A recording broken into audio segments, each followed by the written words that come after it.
Hey, greetings, everyone. Lieutenant Colonel Alan West, Senior Fellow at the Media Research Center. I pray that everyone out there is staying healthy and you are staying safe as we go through this pandemic, the COVID-19 crisis.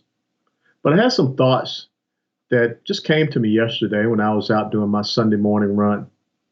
Yesterday, April the 19th of 2020, was the 245th anniversary of that incredible day when American patriots took to the field at a place called Lexington Green, and they fired the shot that was heard around the world. It was the shot that began this incredible nation that we call the United States of America. It was the beginning of our independence. Our founding fathers realized that they did not want to live under a system of tyranny. They knew that if they were armed, they were citizens, and they could stand up against the most powerful nation that the world knew at that time, and that was Great Britain. What they also knew is that they had to make a stand. And when you think about where we are today in the United States of America, we are facing another enemy, another tyranny in this virus. It's an unseen enemy, but still it's a deadly enemy. And at some point in time, we have to resolve ourselves to make a stand against it. We cannot continue to sit back and just say, we're not going to allow ourselves to get our nation back to work. We can't sit around and allow those individual rights, freedoms, and liberties that 245 years ago yesterday, men took the field at Lexington Green and also at Concord Bridge so that we could be here today.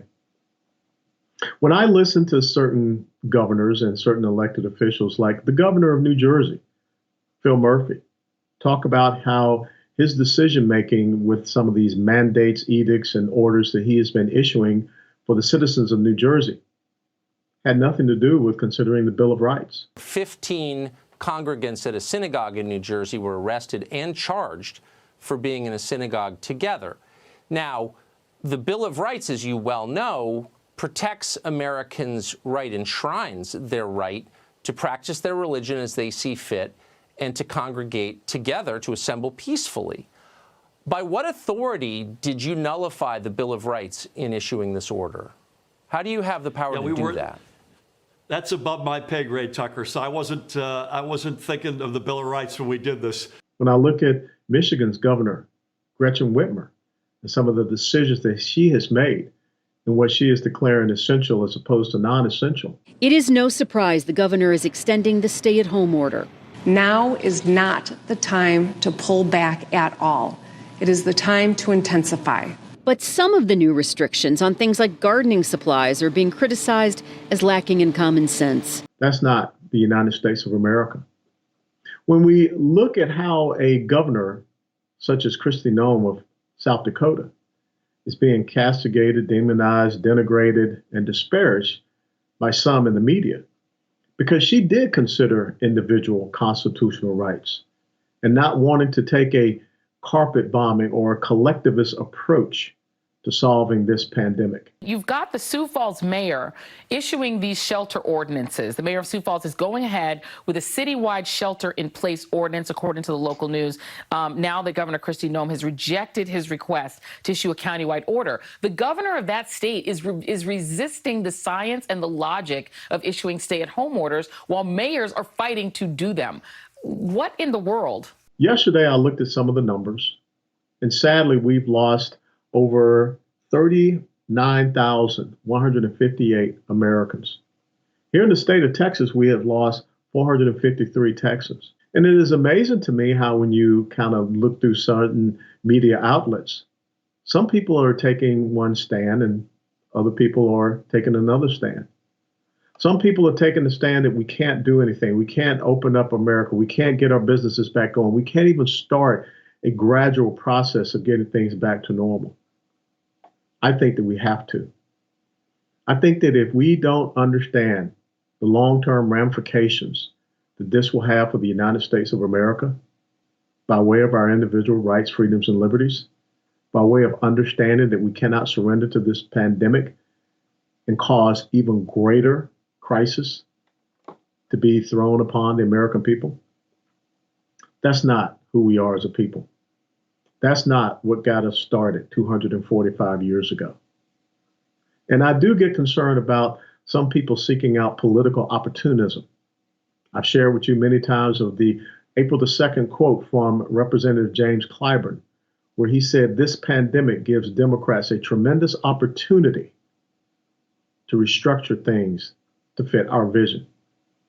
And just last week in Time magazine, as a matter of fact, it was entitled, "Here's How the Coronavirus Should Change U.S. Elections for Good." Eric Holder said this: "Coronavirus gives us an opportunity to revamp our electoral system so that it permanently becomes more inclusive and becomes easier for the American people to access." The American people can access our electoral system. But here are two quotes from two individuals that are talking about the pandemic, COVID-19, giving them an opportunity. We don't need ideologues right now. We need leaders. We don't need elected officials. We need servants. We need people that understand that it is by the consent of the governed that they are in the positions that they are in. And they should not be looking at how they can leverage this horrible scourge, this pestilence, to promote and advance their own ideological agenda. But I think it's important for us as the American people to start re-examining who we are. I don't know how many of you realize that yesterday, April the 19th, was the 245th anniversary of Lexington Green. Sadly, people could not go out on Lexington Green and remember because, well, they have to be socially distant. But when you think about why those men took to the field that day, remember, the British were marching toward Concord, Massachusetts to destroy a weapons and armaments factory. And here we are today, 245 years later, in the United States of America. And we have some people that are declaring gun stores and ranges non-essential and shutting their doors. History has a way of repeating itself for those who refuse to study it and learn from it. In closing, let me remind you of the quote of, I believe, the only foreign leader who was ever granted American citizenship and had a U.S. naval vessel named after him, Sir Winston Churchill. He said, "Fear is a reaction. Courage is a decision." Let's make the right decision for these United States of America and find the courage to do so, just the same as the Sons of Liberty did 245 years ago at Lexington Green and at Concord Bridge.